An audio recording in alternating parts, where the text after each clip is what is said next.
Thank you, Cathaoirligh. I'm glad that we're having this debate again, having had one just a number of weeks ago, following the commemoration of the awful atrocity in Derry on Bloody Sunday.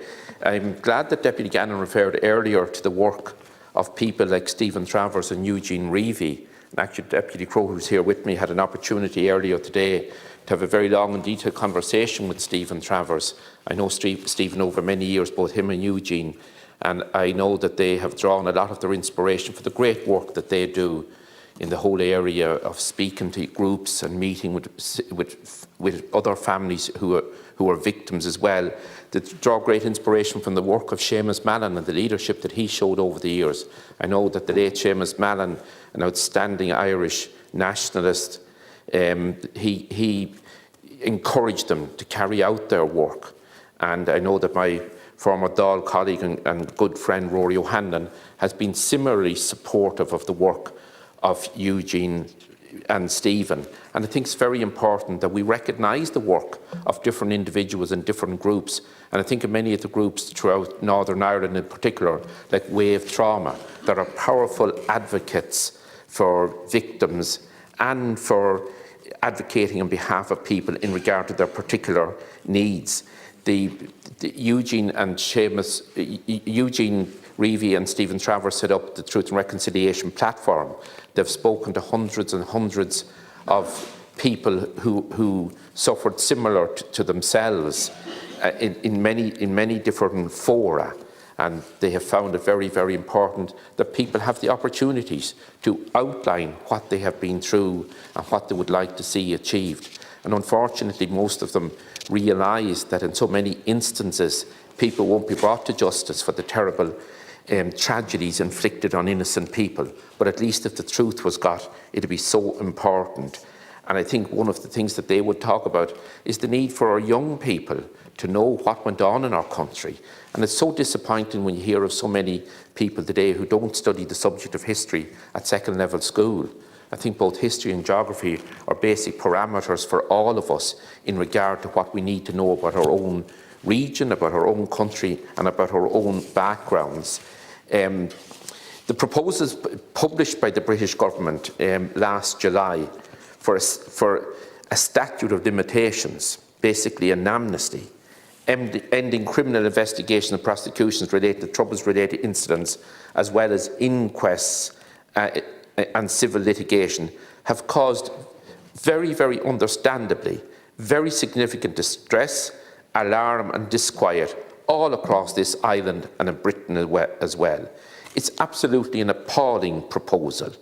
Those proposals represent a very marked departure, a fundamental departure from what the British government agreed with the Irish government, the political parties in Northern Ireland in the Stormont House Agreement. And I said in this House previously, that agreement was hard fought for and it was hard won, and it should be honoured and it should be implemented. It puts the parameters and the structures in place to deal with legacy issues. And indeed, more recently, the published reports by the Northern Ireland Police Ombudsman reveals absolutely shocking behaviour. I suppose those of us who read Anne Cadwallader's book in the past in relation to the activities of the Glenanne gang and others weren't maybe shocked by some of the findings, but it brought it home in very, very clear focus, the terrible atrocities that were facilitated by state forces. The Ombudsman described collusive behaviour, collusion, essentially the use of agents and weapons, including the handing back of weapons to loyalist paramilitaries. That was done by agents of a state. Absolutely deplorable behaviour. And mention was made earlier by colleagues here in regard to the terrible atrocity in Sean Graham Bookmakers and the terrible loss of life on that awful tragic day as well.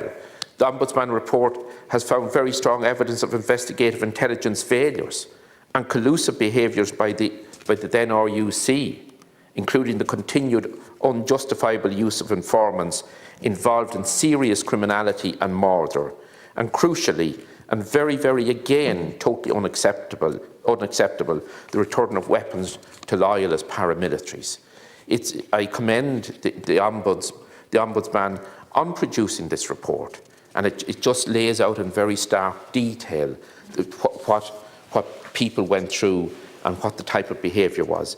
Minister, we have often discussed both in committee and in bilateral meetings as well as a question time here in the Dáil, the failure of the British government to respond to the 3 unanimous requests of this Parliament in relation to access to papers and files pertaining to the Dublin and Monaghan bombings of 1974. It's absolutely deplorable that they have not responded. And again, I spoke on a number of occasions over the last 12 months again in this House about the bombing in Belturbet in 1972, when 2 young innocent people were murdered, Geraldine O'Reilly and Patrick Stanley. And again, I put information on the record of this House about 12 months ago, where there is conclusive evidence that that bomb was brought across the border from County Fermanagh, and a clear link with loyalist paramilitaries as well. And again, take the opportunity to commend the work of Professor Edward Burke of the University of Nottingham, that has given us that material that I was glad to put on the record of this House from the point of view of it being given to our agencies, to the Department of Justice and to Garda Síochána to pursue. We want to see the truth realised in relation to those desperate atrocities. Thank you.